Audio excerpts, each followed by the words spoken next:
emotion. I felt like, watching, I don't know, it's not exaggeration actually. It's like watching Jim Caviezel, from Passion of the Christ. Wow. That kind of feels you are given. So what exactly, there are a lot of survival thrillers, there are a lot of survival and rescue thrillers, and recently Malayalam industry has given Manjumal Boys as well.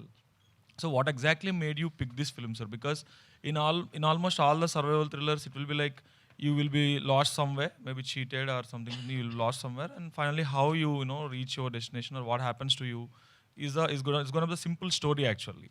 So what made you? Because in all survival thrillers, the element is gonna be the same actually. So what is that so different, or what is that what made you actually pick Najib's life to be translated to the silver screen?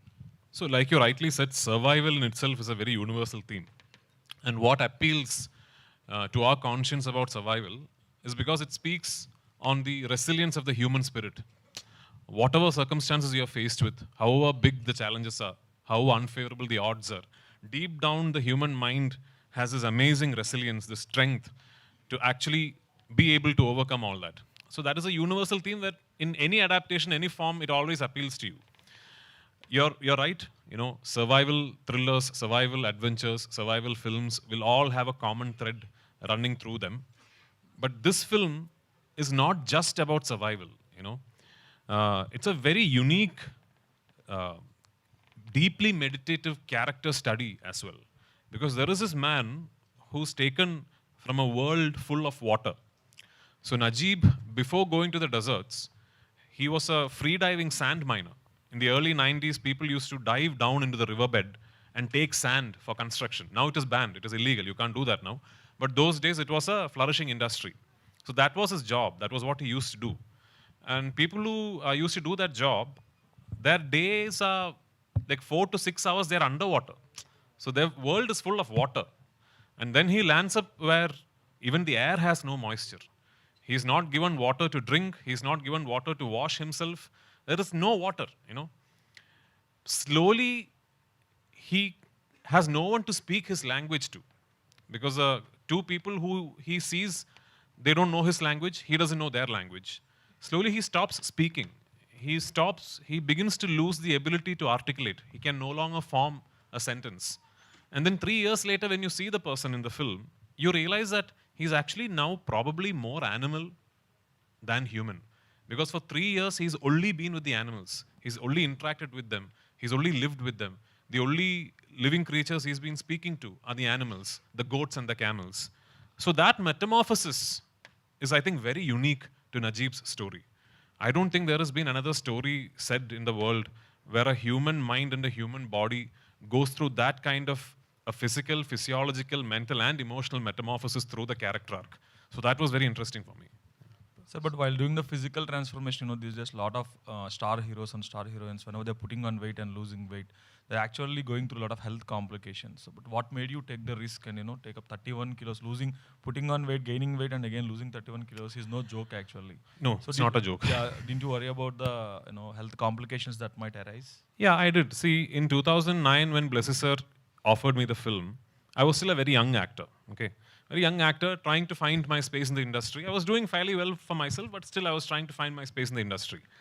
And Blessy sir was the most coveted director in Malayalam industry. He even today is. Every actor, every actress wants to do that one Blessy film at least. He's like that to us. I don't know if you've seen his other films. If you haven't, you should. Okay, you should see all his films. So at that point in time, a director known for eliciting fantastic performances from great legendary actors, like his first film was with Mammootty, second film was with Mammootty again, then he did films with Mohanlal sir. All of them have, in fact, even some of Mammootty sir's and Mohanlal sir's best performances are in recent history are from Blessy films. So such a filmmaker, for his dream film, for the most complex character that he has ever created or he has ever adapted, comes to a young actor and tells me, I want you to do this. So immediately I know the whole industry is jealous of me. I would be jealous of somebody who got this opportunity to do Najib. So what is the one thing that I should promise myself? That I will not let anyone see the film and say, he could have tried more. He could have put in some more effort. Either I do the film or I don't do the film. I decided to do the film. When I do something, I do it 120%. So Prithviraj, sir. Sir, what is the source of inspiration, sir, to accepting these kind of scripts?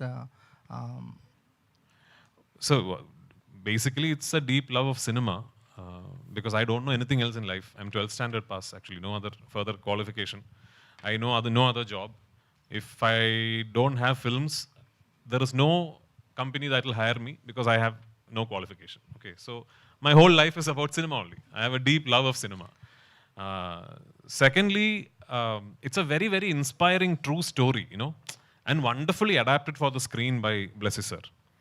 And thirdly, like I said, the most coveted, the highest paid director of Malayalam industry is telling you that for the next 16 years, whatever happens, I'm going to be behind this one film because this is my dream film. And he's chosen you. He's picked you for the main responsibility of that vision. So what further inspiration do you need? That's very big inspiration actually. Sir, what would be the major changes to observe yourself after completion of this journey? Sir, when I said yes to the film, I was not married, I was not a father, I had not turned producer, I had not turned director, I had not turned distributor. I was 25 years old, 24 years old, you know. So life has changed. For the past so many years, so many phases of my life I have traversed through, and the one constant is Aadijeevitham is happening. Aadijeevitham film is happening. So I keep saying, on the 28th of March, for me it is not a film release. It is like one big chapter of my life culminating. So let's see. Sir, can we expect the film to go to any Oscars and or some other bigger platforms where you can like bring us one more award? Because you already have a Rahman sir and Rasul Pookutty, the 2 Oscar winners. So we really hope so. We really hope that, of course, I mean, going to the academy, vying for an academy award and all also entails a lot of other things like a very big campaign. We have to now set up a campaign for the film, etc. In all honesty, all the money we had, we have put into making the film. That is the truth. So now, hopefully, when the film releases, some big studio or somebody will see the film and tell us, someone like Ravi Garu, somebody will tell us, sir, we have to do a proper Los Angeles campaign, and maybe Jimmy can help us because that is, I'm being very honest here. This is a very, very expensive film. For Malayalam, for Telugu, it's okay. For Malayalam, it's a very, very expensive film. In fact, probably the most expensive film ever made in Malayalam. So we really don't have any more money. Maybe sir, Maitri Ravi sir will put in. We'll see. Yeah, all hopes on Ravi sir. Sir, I'd like to talk to